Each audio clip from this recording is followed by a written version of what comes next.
This week on the bonus round, we're at the 2015 Game Developers Conference in San Francisco. Looking at some of the panel's favorite GDC memories, I'm with Kotaku's Stephen Totilo, GameSpot's Danny O'Dwyer, and Greg Miller from Kinda Funny Games. Hey, welcome back to the bonus round on GameTrailers. I'm here with Stephen, Danny, and Greg, and we've got the GDC show floor behind us with the Malaysian pavilion and a lot of UK flags, UK, i.e. Northern Ireland. So you got game developers here, you've got game companies, and let's spend this week talking about GDC as a show. I think people that watch this probably are aware of GDC. They've heard about it. We always come to GDC. It is sort of a show focused on developers. There's a huge job fair here. If you want to go and get a job, you can go and show your portfolio to Blizzard and things like that.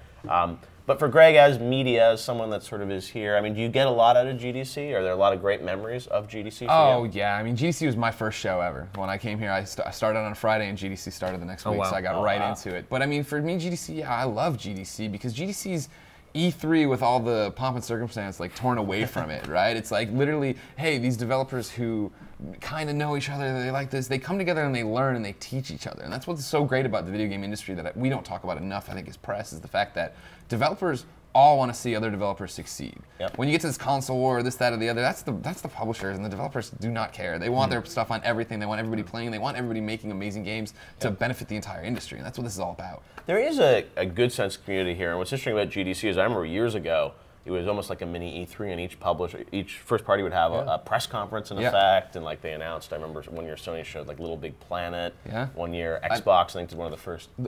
Don't forget SingStar. That was the big. That was the big. This is PlayStation 2.0 or whatever game 2.0. That's right. That was Phil Harrison did that. I remember. I think Xbox had shown some of the early demos for 360 here. There was a car crash, and this was probably a decade ago. Yeah. But it felt, and Nintendo would do big presentations. One of my signature memories of GDC was I think they gave out a copy of Brain Age to everybody who was here, and it was a novelty. And if you remember, it was brain testing. And one of the things it would do is it would show you a word, and you'd have to say the word, and the word would be a different color than the word, or whatever. So some sort of mind screwing thing. Yeah. And blue was a word you'd have to say, except that for whatever reason, it couldn't really detect the word blue when you said it very well. So you'd yell into it. So I remember just walking through GDC, hearing people in the corner saying, "Blue, blue, blue."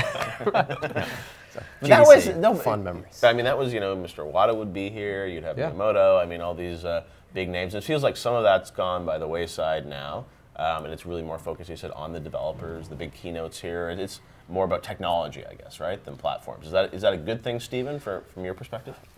It's good in the sense that I think that it's better for GDC and for the game developers who this show is supposed to serve that it's not so much a hype fest. They were announcing Zeldas and Little Big Planets and stuff, not too many years ago, and it's moved away from that. But I do miss the GDCs where Will Wright would give a keynote, and yes, he was announcing Spore in the process of giving his keynote, but what he was doing was putting creativity to the fore, and GDC does feel more and more like a technology show. Right. We're gonna hype things you can buy, everybody. And so here's VR for you to, invest in. Here are engines to buy or license. But not so much, here are the great creative ideas we have that we want to have everybody pay attention to. You can get that out of individual talks, and there are dozens and probably hundreds of talks happening throughout the show. But it does feel like this is more of a tech conference, and creativity doesn't get as much of an opportunity as it used to when it got those big sort of stage events. Yeah, maybe it doesn't get the limelight, but I still think that's here. You know what I mean? I think now the tech is, we're doing all this stuff, use it to make your games, but then when you go to the W at midnight and there's all these people anywhere you go now, anywhere you go. We were having at a party last night and people are pulling out their phones this is my game. You can sit there and they're talking to each other, these people. And I was last night I'm seeing people from Sucker Punch talk to this guy who is here because his college sent him for his student game, and it's yes, games, it's all happening. I mean, it's more on the micro level versus these massive talks in front of 4,000 people. I remember you seeing the keynotes at GDC. It was like an E3 press conference. You would go in and there would be 4,000 people or whatever. I remember watching all that stuff back when I lived in Ireland and staying up late to watch the GDC Choice Awards or the IGFs and thinking oh, GDC is this place where we're celebrating game creation. But then when I moved here and I got to experience it for myself, I didn't realize just how much, first of all, education happens for developers, and then how much business gets done here. There's so much stuff that just doesn't get reported on because either it's by its very nature behind closed doors, or it's education which is so specific to individual developers. Like that seems to be the breadth of what happens. One thing is, I mean, people, if you're an artist or a programmer, you come here actually to learn, right? It's like, here's how to optimize OpenGL or something like that for my game, and there's sessions like that that we have nothing to do with, but that's all happening. People actually learning to make games better. This year at GDC, I mean, it feels like we talked about the lack of sort of big blockbuster games kind of across the industry. It's like here, I mean, there's not a lot of new games being announced or being sort of debuted, right? It doesn't feel like that's a venue for that too. Whereas in the past, sometimes there have been, first time you get to play the new Batman game or things like that. Not a lot of that here. Yeah, and maybe appropriately, because again, that has stolen some of the thunder away if it's just a corporate announcement. I keep thinking back to that Will Wright thing, because it's an individual getting up there talking about a big creative idea he has, obviously backed by EA at the time and whatnot.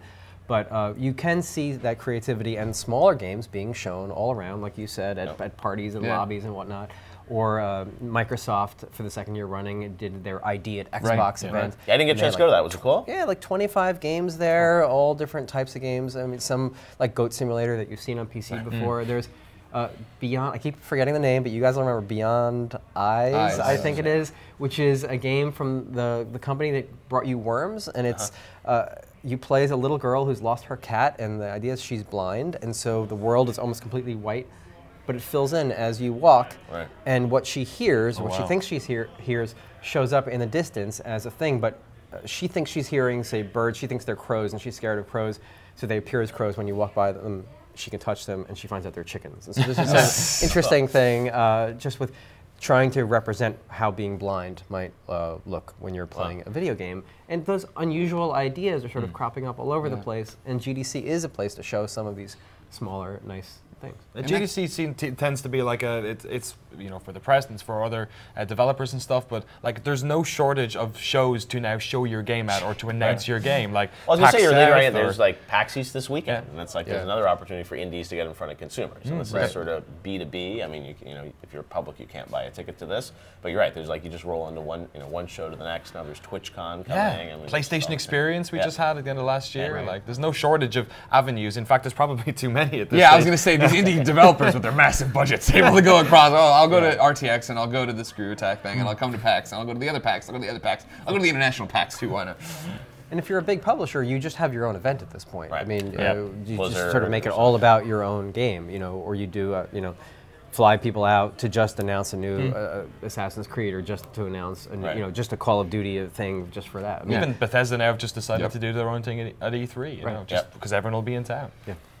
Exactly. There's going to be a lot. I mean, that's the idea. Is everyone's going to do their own thing, and then a show like this. It's kind of cool that the indies can be sort of the stars of the show here. And that's why I love it. And I don't miss the big PlayStation conference. I mean, I miss SingStar. They need to do not this free to play. Well, I'll get to another time. But I love the fact that the Beyond Eyes game sounds way more exciting than when you get to sit down and play these games that you didn't know anything about before and totally aren't what you were expecting. Like that's what I love about GDC. Well, even when I went to the PlayStation Experience, like one of the coolest parts was that whole indie section. Right. It's like there's just so many people and they're so energized, and the fact that as media you can go and meet these guys and they get really they're really excited to like potentially get coverage on Kotaku or something like that. Yeah, it's just odd ideas. Like there's a game I saw at another event this week, and it's Elliot Ness and Al Capone teaming up to rescue Al Capone's granddaughter. Why not? Yes. But Greg, I think you need SingStar in virtual reality. I think that's with a stage in front of me. Yeah. That's really the future. Get that connected with an online community where everybody in the crowd's wearing their virtual reality, watching these. I think that's your daily. Shuhei, sign me up. Let's get it into pre-pro. So we've talked a lot about GDC things that have happened over the years. Do you guys have favorite memories? I mean, for me, probably I guess the biggest year that I remember is I think it was when Microsoft was here showing kind of the first look at the Xbox 360 technology, I think, and they had this car crash demo that Jay Allard, I think, showed, and it was like the demo was a car crash, or there was a car crash happening? An actual car crash, exactly. Jay was in the wreck, crawling out. No, there was, it was Pseudo Interactive had done this kind of interactive physics simulation of what a car crash would look like on this sort of new technology. I remember Microsoft did that, and that was sort of a big thing as they were getting ready to announce that system. But yeah, there have been some amazing memories. I mean, like a lot of cool Nintendo presentations. Greg, do you have one that stands out to you? Yeah, I mean, I scale from the Phil Harrison when we were talking about the SingStar and Little Big Planet. That was like my first GC, and that was Home. Wasn't that PlayStation Home? Yeah, it was. It was PlayStation Home. I knew there was a third part we were forgetting. Blockbuster. Man, and every one of those just took off. I mean, save the PlayStation 3.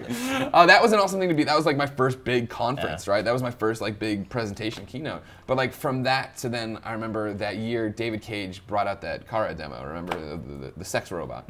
And I remember getting to talk to him after seeing it for the first time and seeing it behind closed doors, and then spilling coffee all over myself. But then getting to sit there and have this like 30-minute one-on-one with him that we filmed. That it was just like, and it was behind one of these tents, just us sitting there, and there was no PR, and it was just like, oh cool, like I loved Heavy Rain, and let's talk about why you make games the way you mean. I mean, like have that like. Basically the off the record conversation you have with the W, but on camera with this guy that I really appreciate his work and do all these different things. And then panel wise, like I always found it super interesting, and I mention it all the time, is that a former colleague from IGN, Eric Brudvig, went to EDAR, and EDAR does all that research, right? Consulting, exactly, consulting with big companies. And he did a presentation on why game reviews matter, but not the way you think they do. And it was somebody who was reviewing games at the time. It was very, very interesting to hear him talk about the fact that like if your game gets a 2 from GameSpot, that's awesome. You want that. You want to be reviewed. It doesn't matter if it's a good or bad review. I mean, obviously you want a great review, but like you want people talking. Talk about it. They know it in their mind. They go to the store. They see it on the shelf. Like, I remember this game, and they just, 2 out of 10. I'll pick that. Yeah, why not? It's on sale. The panels, I think, is where so much of the interesting information that wouldn't be widely consumable by most people, but is like super specific talks. I remember seeing a really good one from Twinbeard, the guys in the East Bay who made Frog Fractions, with that game that like you didn't really know what it was, and then it turns into this this crazy other type of game. And the entire presentation was about how back in the 90s when games were out, people didn't really share secrets about them, and now in the internet age, everything is just so open. And he was saying like, how do we now design games to like intentionally obfuscate what they are? And he's basically putting out this game plan of how he was going to release Frog Fractions 2, and then nobody would know what it was. And it was just this fascinating angle from a creator, and it's one of these panels where I just had 40 minutes to spare, and I walked in, and I still remember it to this day. Well, even the little tidbits you can get out of it. I remember there was a Heavy Rain panel that I don't know if it was David Cage, but it was somebody from Quantic Dream doing it, and they were talking about the fact that it was like it's kind of boring. They're into technical stuff. And somebody asked a question from the crowd about sales or whatever, and he's like, no. Used games are a huge problem, and he's like, why do I know that? Because I forget, it was like 9 million people have the Platinum Trophy in Heavy Rain. We sold 6 million. You know what I mean? It was like one of those things. There was this huge discrepancy that there's now a way to see that you didn't buy this game, something happened, something's broken. It was like, wow, I didn't even think about that. Steven? I remember my hotel having a blackout one year and having to go to like a Denny's to use their free internet to file. This was when GDC was, I think, in San Jose, and things weren't going that well. I spoke to Satoru Iwata in English once. That was unexpected. I didn't know that he knew English. That was interesting.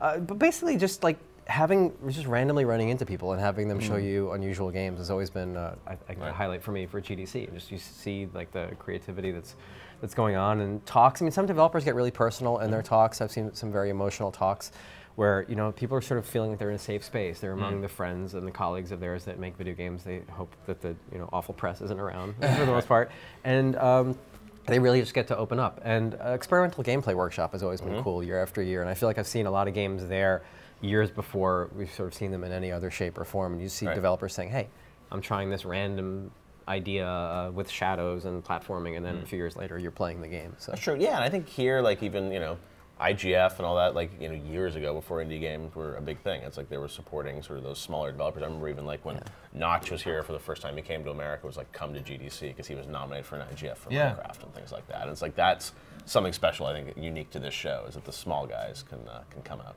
and be stars. Cool. Yeah. All right, well, we'll be back next week to wrap up our chat from GDC 2015.